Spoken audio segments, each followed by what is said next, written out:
Assalamualaikum warahmatullahi wabarakatuh. Waalaikumsalam.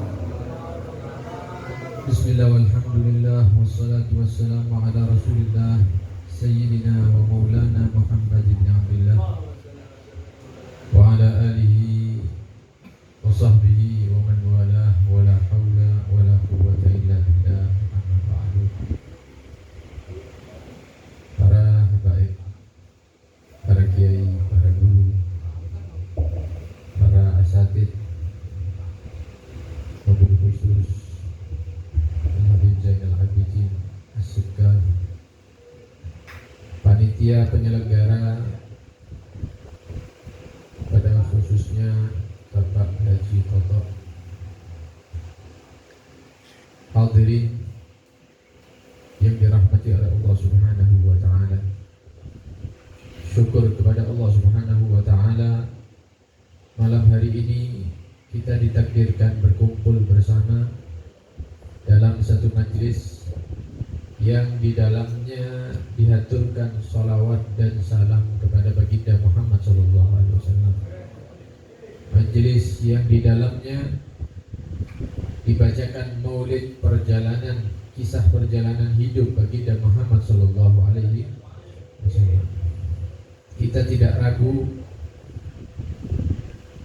pada saat ini Allah Subhanahu wa taala menurunkan rahmatnya, menurunkan maghfirahnya, ampunannya, dan mudah-mudahan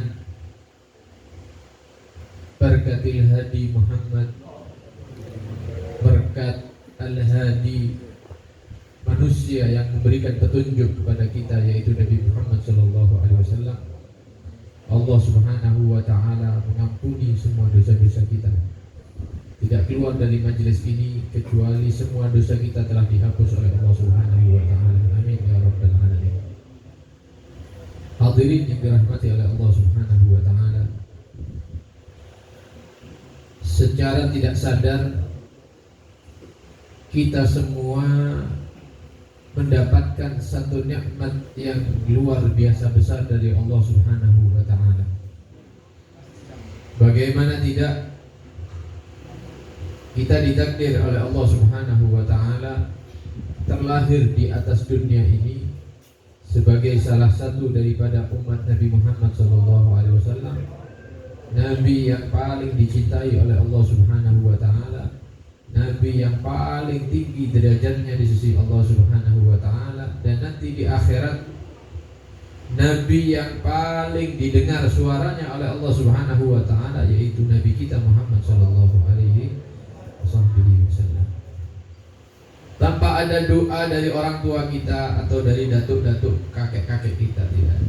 Tanpa ada permintaan dari kita, tiba-tiba kita lahir menjadi salah satu umat baginda Muhammad sallallahu alaihi wasallam. Sehingga diceritakan bahwa Nabi Allah Musa alaihissalam, ketika beliau membaca di satu kitab, beliau mendapati sifat dari sekelompok umat yang sifatnya itu luar biasa, mendapatkan pemberian yang banyak dari Allah Subhanahu wa taala. Di antaranya bahwa umat tersebut banyak di antara mereka menjadi penghafal daripada kitab sucinya. Jadi kitab sucinya itu ada di dada mereka, ada di hati mereka. Maka Nabi Musa bertanya, apakah ini umatku ya Allah? Allah menjawab, bukan. Hum ummatu Ahmad. Mereka adalah umat Nabi Muhammad SAW. Kemudian bagaimana nanti di hari kiamat, kelompok ini adalah kelompok yang paling terang benderang wajahnya di hari kiamat. Nabi Musa bertanya, apakah ini umatku ya Allah? Allah menjawab, bukan. Hum ummatu Ahmad. Itu adalah umatnya Nabi Muhammad SAW. Dibaca lagi oleh Nabi Allah Musa, diterangkan di situ, jikalau mereka berkeinginan melakukan satu kebaikan, tapi mereka tidak mampu melakukan kebaikan tersebut, maka tetap Allah menulis satu kebaikan untuk mereka. Akan tetapi jika mereka melakukan apa yang diniatkan daripada kebaikan, maka pahalanya dilipat gandakan 10 kali lipat, atau 70 kali lipat, atau 700 kali lipat, atau kelipatan-kelipatan yang lebih dari itu, yang tidak mengetahui hitungannya kecuali Allah Subhanahu wa ta'ala. Dan jika mereka berkeinginan untuk melakukan satu maksiat, tapi mereka batal atau mengurungkan niatnya, maka Allah Subhanahu wa ta'ala tidak menuliskan satu dosa bagi mereka. Dan jika mereka melakukan sampai melakukan satu bentuk maksiat pelanggaran agama, ditulis bukan 10 dosa, bukan, tapi satu dosa saja. Tidak sama dengan jika manusia tadi melakukan kebaikan. Maka Nabi Musa terheran-heran, ini umat luar biasa. Apakah mereka umatku ya Allah? Kata Allah, bukan. Itu ummatu Ahmad, itu adalah umat Nabi Muhammad SAW. Banyak sekali sifat-sifat pemberian-pemberian nilai luar biasa daripada umat Nabi Muhammad, yang ketika ditanyakan oleh Nabi Musa, apakah mereka umatku? Jawaban Allah adalah bukan, itu adalah umat Nabi Muhammad SAW. Setiap bertanya dikatakan bukan. Sampai Nabi Musa ini putus asa sudah. Ini sepertinya yang di kitab ini tidak ada umat saya, semuanya umat Muhammad. Semuanya ini adalah pemberian untuk umat Muhammad. Kalau begitu, ya Allah, saya mengundurkan diri saja jadi nabi ya. Jadikan saya salah satu daripada umat Nabi Muhammad saja, sallallahu alaihi wasallam. Ini Nabi Musa, bukan manusia biasa, bukan orang soleh, bukan, tapi nabi daripada para anbiya. Dan kita ketahui Nabi Musa ini salah satu daripada ulul azmi, nabi-nabi yang terpilih, yang tingkatnya tinggi, itu bermimpi, berkeinginan untuk menjadi umatnya Nabi Muhammad sallallahu alaihi wasallam. Kata Allah, sudah Musa, kamu itu bersyukur saja, kamu sudah saya angkat sebagai nabi. Jangan berharap menjadi umatnya Muhammad sallallahu alaihi wasallam. Jikalau Nabi Musa mau gabung dengan kita jadi umatnya Nabi Muhammad sallallahu alaihi wasallam. Tapi bagaimana kita ini? Terlahir sudah menjadi umatnya baginda Muhammad sallallahu alaihi wasallam. Alhamdulillah, nikmat yang luar biasa yang diimpikan oleh nabi-nabi Allah tidak diberikan kepada mereka. Tapi kita tidak perlu mimpi, kita tidak perlu berharap, kita tidak perlu meminta, berdoa kepada Allah, langsung Allah berikan. Kita salah satu daripada umat baginda Muhammad sallallahu alaihi wasallam. Hadirin yang dirahmati oleh Allah Subhanahu wa ta'ala, sedikit menceritakan bagaimana proses daripada kelahiran baginda Muhammad sallallahu alaihi wasallam di atas bumi. Perlu diketahui bahwa dalam hadis ada riwayat-riwayat yang menjelaskan bahwa makhluk-makhluk yang diciptakan oleh Allah itu banyak. Cuman para sahabat ini bertanya kepada Rasulullah, ya Rasulullah, awal pertama penciptaan yang diciptakan oleh Allah itu apa? Kata para sahabat. Maka dari sebagian atau beberapa riwayat hadis, inti daripada makna hadis tersebut menyatakan bahwa awwala syai'in khalaqahu Allahu wan nurul muda'u fi hadhihi surah. Yang pertama kali diciptakan itu adalah cahaya Nabi Muhammad sallallahu alaihi wasallam. Jadi nur Nabi Muhammad sallallahu alaihi wasallam, cahaya Nabi Muhammad itu adalah awal makhluk. Pertama kalinya makhluk yang diciptakan oleh Allah di alam ini. Sehingga di dalam maulid yang kita baca dikatakan wa minhu tafarra'al wujudu khalqan ba'da khalqin fima hadatha wa ma taqadam. Dari cahaya Nabi Muhammad inilah bercabang-cabang penciptaan demi penciptaan. baik yang dulu maupun yang akan datang. Anak sampean sing lahir itu semuanya bersumber daripada asal penciptaan cahaya Nabi Muhammad SAW. Yang terdahulu diciptakan singgasana Allah, arsy Allah, langit, bumi, surga, neraka, para malaikat. Semua makhluk itu bercabang daripada cahaya baginda Muhammad sallallahu alaihi wasallam. Sehingga ada satu riwayat sahabat Jabir bin Abdullah radhiyallahu anhuma, beliau berkata, wahai Rasulullah, bi abi wa ummi akhbirni an awwali syai'in khalaqahu Allahu qabla al-asya'. Saya bersumpah demi bapak saya, demi ibu saya, tolong kabarkan kepada saya, kata Jabir, apa sih yang pertama kali diciptakan oleh Allah Subhanahu wa taala sebelum bumi ini ada, sebelum lautan ini ada, sebelum langit ini ada, sebelum semuanya ada, itu apa yang diciptakan oleh Allah? Maka Nabi SAW bersabda, "Qala ya Jabir, innallaha khalaqa qabla al-asya'i nura nabiyyika Muhammadin sallallahu alaihi wasallam min nur." Sebelum Allah menciptakan yang ada ini semua, maka yang pertama diciptakan adalah cahaya Nabi Muhammad sallallahu alaihi wasallam, dan itu asal cahayanya diambil daripada cahaya Allah Subhanahu wa taala. Sehingga dari penjelasan hadis ini bahwa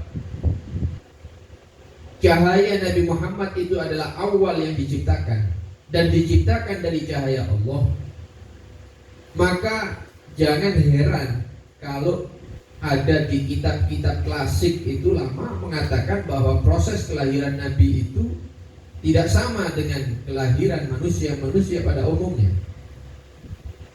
Walaupun Nabi itu adalah manusia, tapi manusia bukan seperti manusia seperti kita.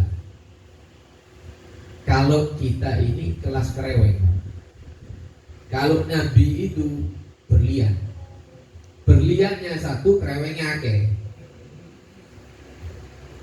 Kereweng sak karung didol, ya mungkin laku 10.000, 20.000 ya, sisa bangunan itu ya.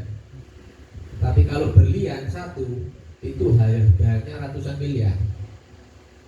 Jadi walaupun sama-sama batu, tapi yang ini batu permata, yang ini batu bata, misalnya batu bata, tidak ada harga.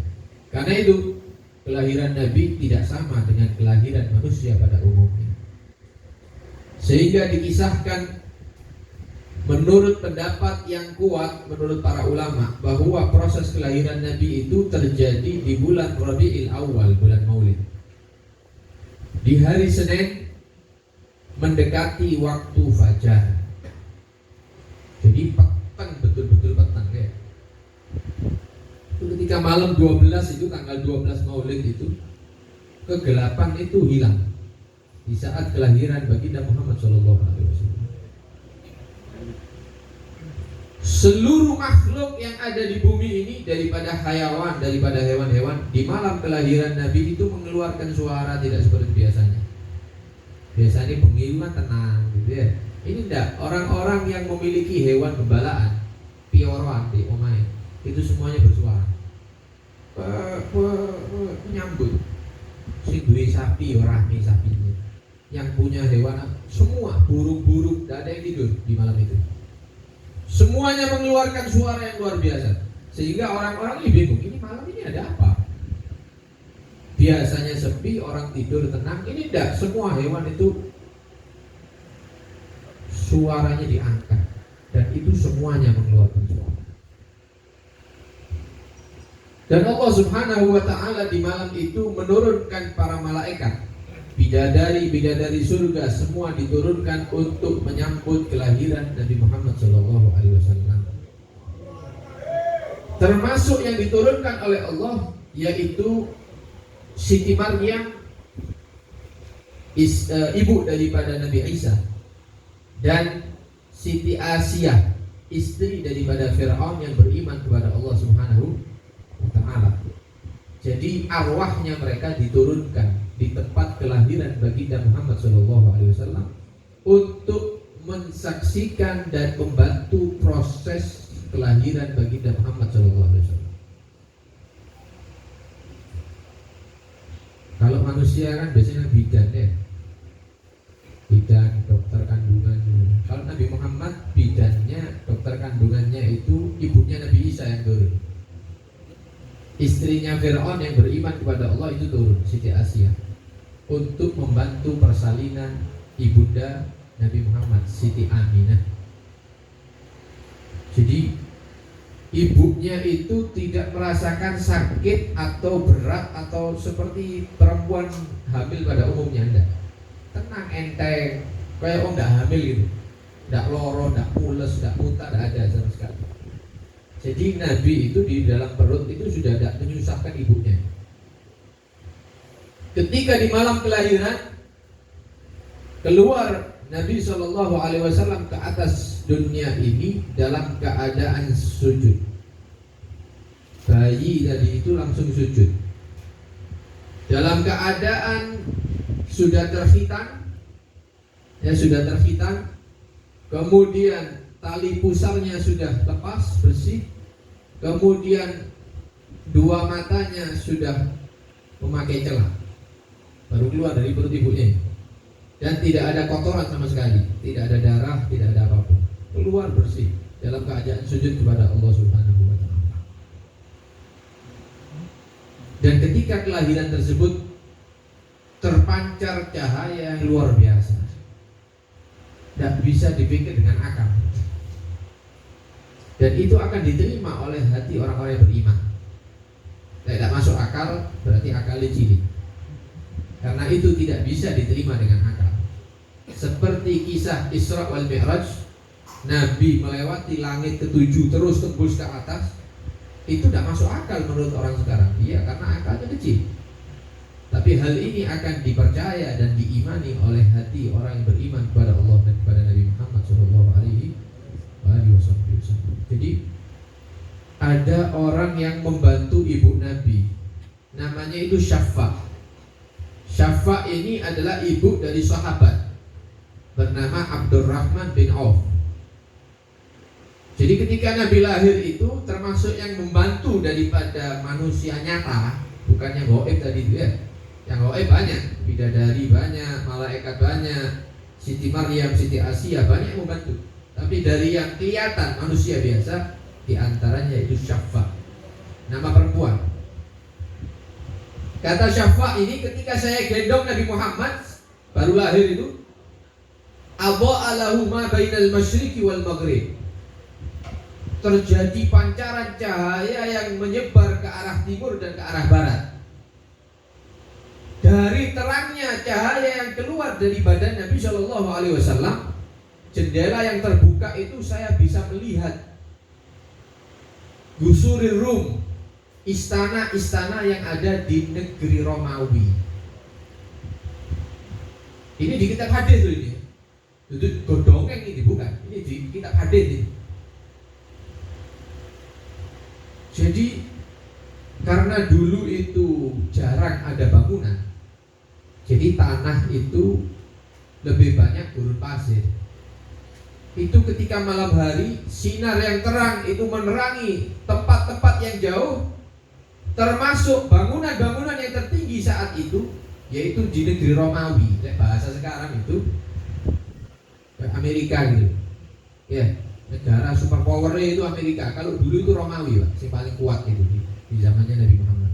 Jadi pembangunannya itu luar biasa, mengalahkan negeri-negeri yang lain. Kalau negeri yang lain mungkin bangunannya dari tanah misalnya, mereka sudah lain, bangunannya tinggi-tinggi. Itu kata Syafa yang membantu proses kelahiran ini. Saya bisa melihat istana-istana yang tinggi menjulang tinggi ada di negeri Romawi itu berkat nur Nabi Muhammad SAW ketika malam kelahiran beliau. Sehingga sempat terjadi al-zulmah war-ru'bah.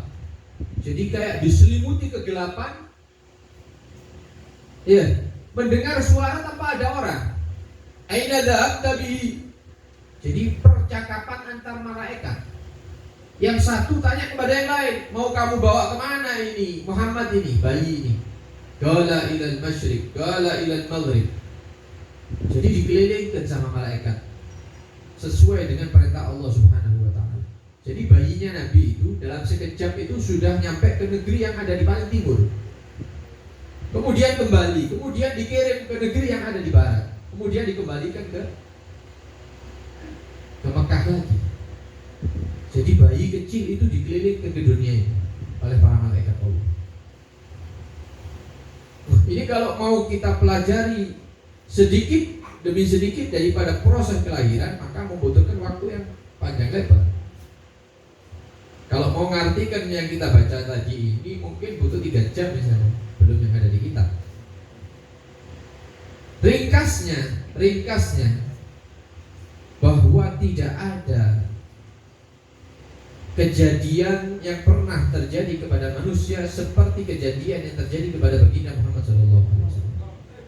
Mulai awal sampai akhir tidak ada cerita seperti Nabi Muhammad SAW. Dan semua mukjizat yang diterima oleh nabi-nabi Allah itu bersumber daripada Nabi Muhammad SAW. Oleh karena itu, tidak kaget kalau Nabi itu bisa melakukan mukjizat yang pernah dilakukan oleh nabi-nabi sebelumnya. Nabi bisa memahami omongannya hewan, seperti Nabi Sulaiman misalnya. Nabi bisa membuat hewan itu ngomong seperti bahasanya manusia. Dan itu riwayatnya banyak. Nabi itu bisa menyembuhkan yang sakit. Nabi itu bisa menghidupkan sesuatu yang sudah mati. Jadi sahabat Jabir bin Abdullah ini pernah nyembelih kambing buat Nabi. Apa itu? Kambing kecil, cempe ya. Cempe itu umur mungkin 3 bulan, masih kecil lah, disembelih dagingnya sedikit tak begitu banyak. Ketika itu Nabi kelaparan. Dibuatkan makan cukup untuk beberapa orang saja. Tapi Nabi memerintahkan Jabir untuk mengundang orang yang ada di masjid. Sing durung makan di masjid dulu Jabir. Yang belum makan jadi Jabir, silakan ke rumah saya, ada makanan sedikit. Wah, tetap aja. Padahal makanannya sedikit. Kata Nabi, saya yang bagi makanan, kamu yang ngatur orangnya. Jangan suruh masuk semua, 10 masuk. 10 masuk makan. Sudah kenyang, ayo gantian. 10 masuk lagi makan. Sudah kenyang, gantian. Terus 10 keluar, 10 masuk lagi, keluar lagi. Ratusan yang masuk. Padahal makanan itu sedikit. Dan Jabir tahu karena dia yang menyembelih hewannya, dia yang punya rumah, dia yang menghidangkan itu. Sampai selesai semua para sahabat yang lapar itu kenyang. Ditanya, masih ada yang belum makan? Sudah ya Rasulullah. Ya sudah, giliran kamu dengan saya dan keluarga kamu yang ada di dalam yang makan. Sekarang waktunya makan. Ya. Ketika makan, dibuka wadahnya, ternyata daging dan gandumnya, karena mereka makan gandum, itu tidak berkurang sama sekali, seperti tamu-tamu itu belum datang. Barokahnya Nabi Muhammad SAW. Nek ono sing oleh keramat kayak Nabi Muhammad ini enak gitu undang oleh. Jadi persiapannya Bibi bisa undang ke ganti yang makan Jabir dengan Nabi SAW. Bu ya Allah, nikmatnya orang bisa makan bersama Rasulullah. Makan bersama Rasulullah di pesen nih Jabir. Kalau makan daging, tulangnya jangan dipecah ya, digigit aja, dikerokoti, jangan dipecah tulangnya ya Rasulullah. Makan selesai, istrinya sudah makan di belakang selesai. Ayo bersih-bersih katanya Nabi. Dibersih tempatnya. Nabi bersihkan apa? Tulang-tulangnya kambing. Itu tulangnya kambing dikumpulkan sama Nabi, dipegang Pak.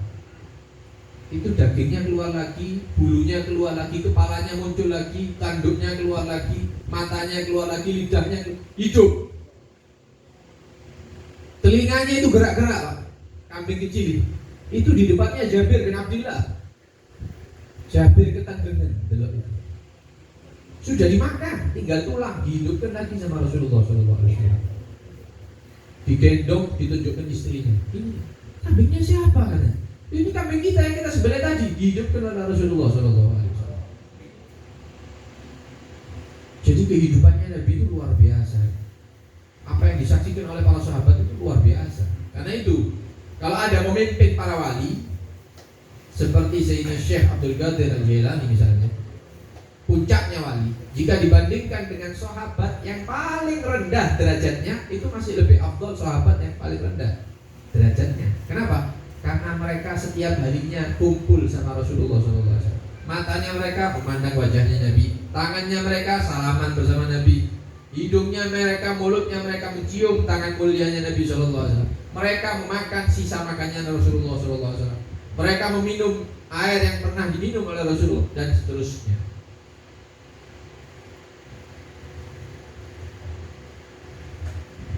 Jadi mari kita mengenali sedikit siapa itu Rasulullah SAW. Siapa Nabi kita, Nabi Muhammad SAW.